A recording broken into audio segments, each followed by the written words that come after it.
And was there a weapon visible on this person?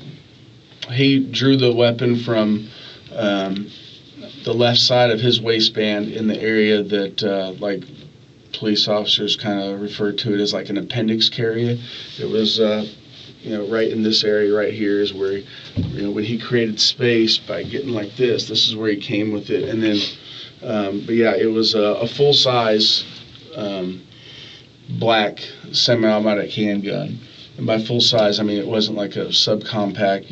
I'm familiar with what is department approved. So currently, 40 calibers. We have the full size 22, the 23, which is a compact, and then like a subcompact would be the 27, all of which are 40 calibers.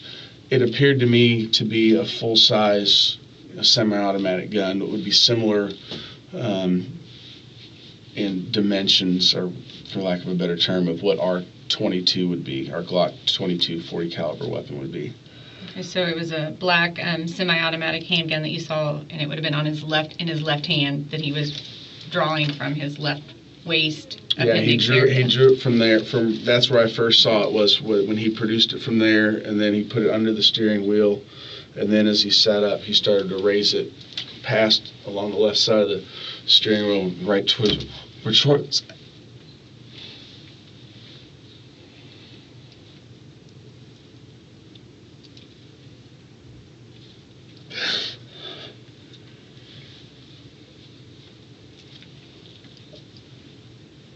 I thought he was going to shoot Troy.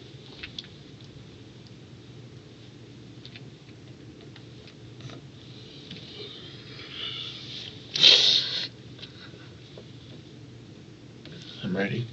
It's okay. We can take time. It's all right. I know.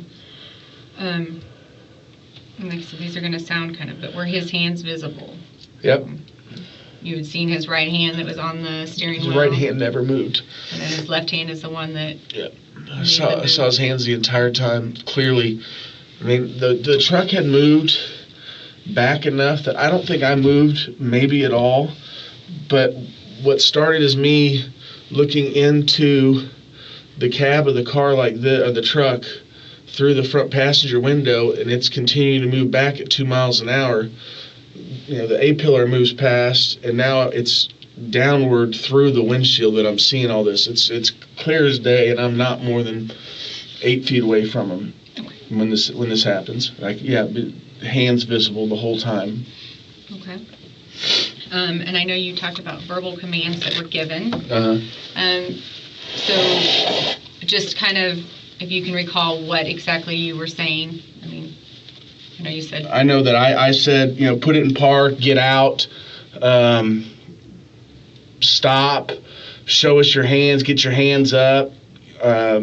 All that was being, and I know that I'm hearing similar things come from Troy, and Troy's even like, dude, it's not going to fit. It's not going to fit in that garage. What are you doing? It's not going to fit. Stop.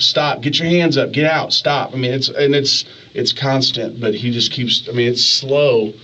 And, it's kind of weird because throughout my career, the majority of contacts that you have with people that don't go as planned are generally them trying to get away.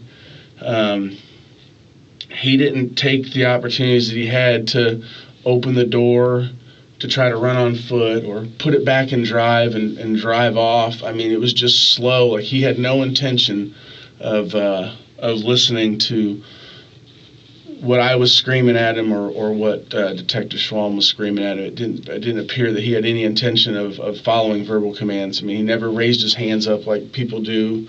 You show us your hands, get your hands up. It's like this. Or if they're not going to do that, they're going to just run or try to get away. He didn't take that opportunity to do that at all. He just tried to act like he was raising his hands up and then go get the gun.